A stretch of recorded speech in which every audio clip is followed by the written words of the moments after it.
Hey everybody, it's Shaman Sister Sin, and you're listening to the Meditations and More podcast brought to you by the Little Shaman. That's me.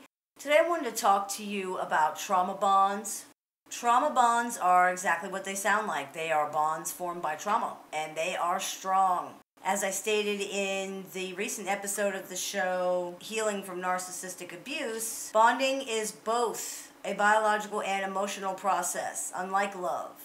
Bonds don't fade over time. You can't fall out of bond the way you can fall out of love. Bonding survives even when you don't love the person anymore or even like them. These bonds have to be broken in order to move on and heal. It's very difficult to stay away from a person you have bonded with, which is why people stay in abusive relationships even after they know they should leave and even after they actually want to leave. It's a dirty trick, really. Love is easier to release than a trauma bond, and an even dirtier trick, the longer a relationship involving a trauma bond goes on, the harder it is to leave.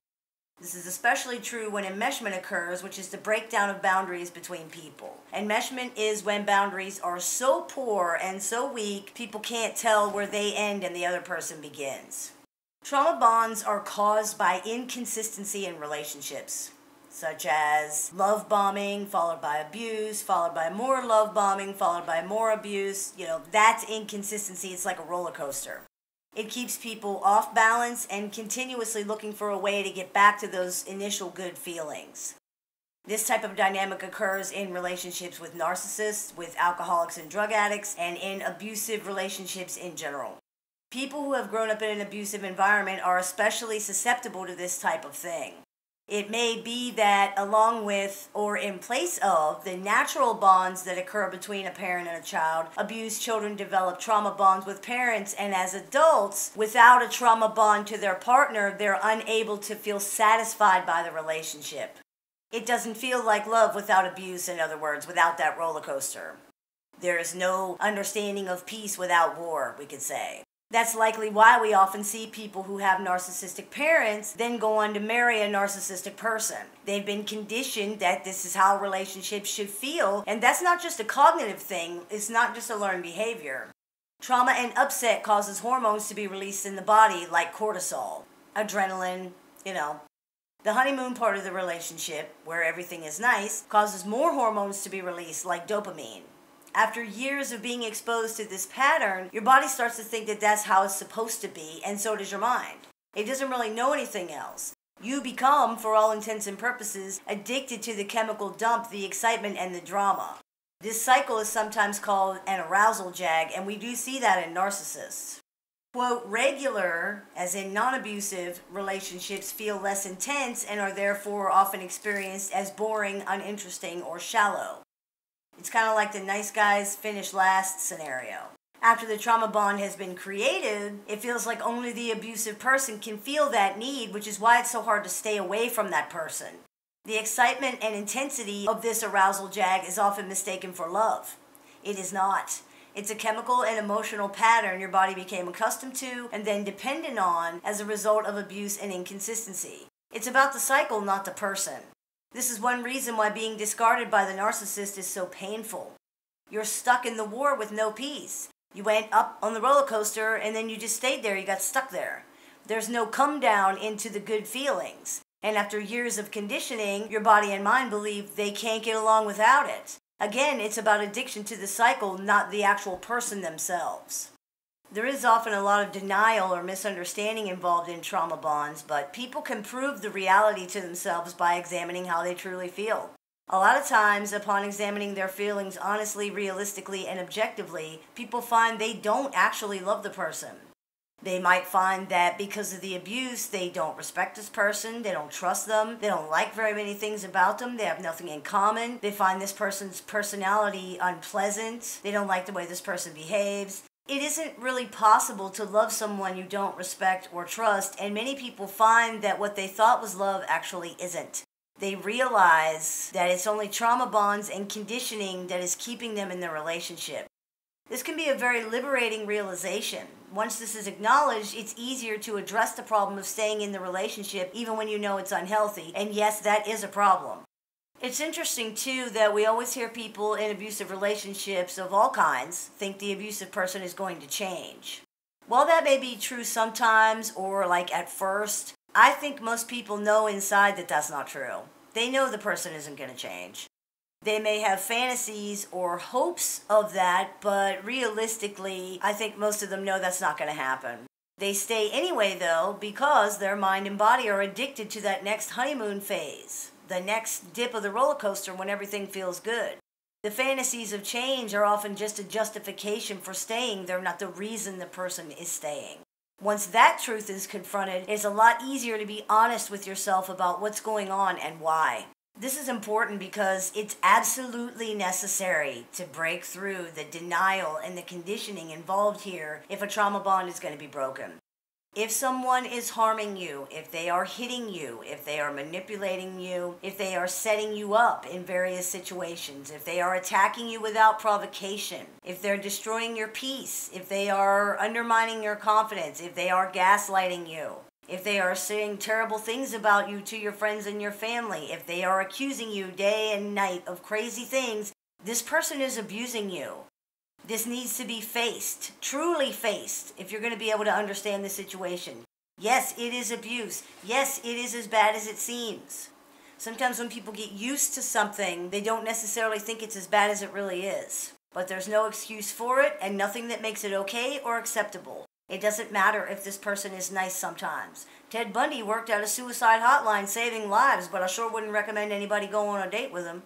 Anyone who abuses you does not love you, and you probably don't love them. Abuse destroys love, and it doesn't take that long either. You may have once loved them, but you likely don't anymore if the abuse has gone on for a long time. You may just be locked in a trauma bond with them, and they're just as addicted to the abusive cycle as you are. This is one reason they are constantly pulling at you with their siren songs of hope and change and love and all these things. It's not just their desire to control and their fear, though those things are part of it, it's their addiction to the cycle. This is also why the abused person gives in and stays or comes back after they've left. It isn't that they believe the abusive person's proclamations of change and remorse. It's the cycle. It's that feeling when the madness is over. It's the return of what feels like love. It's those good chemicals pumping through your brain. It's like a guy beating his head into the wall. Somebody comes up to him and says, "Why are you doing that?" And the guy says, "Because it feels so good when I stop." That's the cycle. You're beating your head into the wall because you like the way it feels when you stop. Some signs you might have a trauma bond, besides recognizing the things I just said, would be the denial that we just talked about, where this person has failed to keep their promises or do what they've said, yet you continue to believe them. You feel stuck in the relationship and unable to detach from this person even though you don't want to be in it anymore or don't love or even like the person anymore. You have stayed in the relationship past the point where you consciously know you shouldn't have, and the desire to reunite with this person feels irresistible when you do leave. It's so painful to you, it's like an amputation.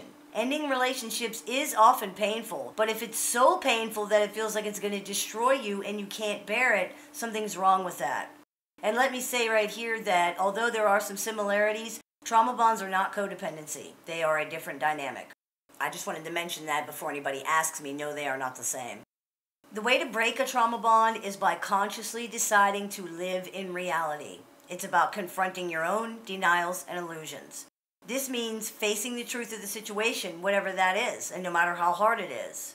This person is abusive and they're not going to change. It doesn't matter if you hope they will or fantasize that they might. It doesn't matter if they promise to, they're not going to. Their motives, reasons, intentions, and excuses don't matter. It's not about them, it's about the truth. And the truth is, it isn't going to change. Another truth you may need to face could be the truth that you don't love this person anymore. It's almost certainly the truth that they don't love you and cannot be the person you need. It's okay to grieve these things. They need to be acknowledged, and they're going to hurt because you're losing something that's valuable to you. Whether it was real, whether it wasn't, whether it's an illusion, it doesn't matter because it was important to you. But you can't let that stop you from facing these things down. It's only temporary. It's time to stop waiting and stop living on hope. Try to make an effort to live in real time. Feel how you feel now. This is affecting you now. It's hurting you now. It's affecting your family and your children or whoever else now. Don't let your mind just brush that off or deny it in favor of hopeful thoughts for the future. This is the future. This is the outcome of those same hopeful thoughts you had last week or last month or last year. How did that work out? Is it any different? In the same way, don't overburden yourself with thoughts of tomorrow. Just get through now. The idea of what you have to do or face tomorrow can be scary and it can be overwhelming, so live intentionally and focus on the present for now. It really is like breaking a drug addiction or an obsession, and the best way to do that is live one day at a time, making one choice at a time that works only in your best interest. For example, is it in your best interest to talk to this person? Regardless of how you feel, what does reality say? In another parallel to drug addiction, it's important to learn that the thing that makes you feel better temporarily is hurting you in the long run. Feelings are not permanent. They will change and you will feel better. Is giving in worth all the work you've done just for temporary relief? Relief that isn't even real and won't last? Evaluating things this way and practicing self-control goes a long way toward helping you stay on track and break away from the cycle. Because enmeshment often occurs with trauma bonds, it's very important to create and enforce strong boundaries. Boundaries are how we teach other people to respect us and how we respect ourselves. Examples of boundaries are, I will not deal with people who are disrespectful to me, or if my partner hits me, I will end the relationship. You can also create boundaries to reinforce self-respect and self-care, such as, I will remember that no one is perfect, or I will not blame others for things I am responsible for because I take ownership of my life and I am not helpless. Creating and enforcing strong boundaries goes a long way toward deciding what is the right thing to do. If it violates your boundary, then it's not the right thing to do. Breaking habits and changing patterns is hard, especially when there is a biological chemical component in the situation, but it's very possible. Journaling can help, writing your feelings down. It's important to acknowledge them.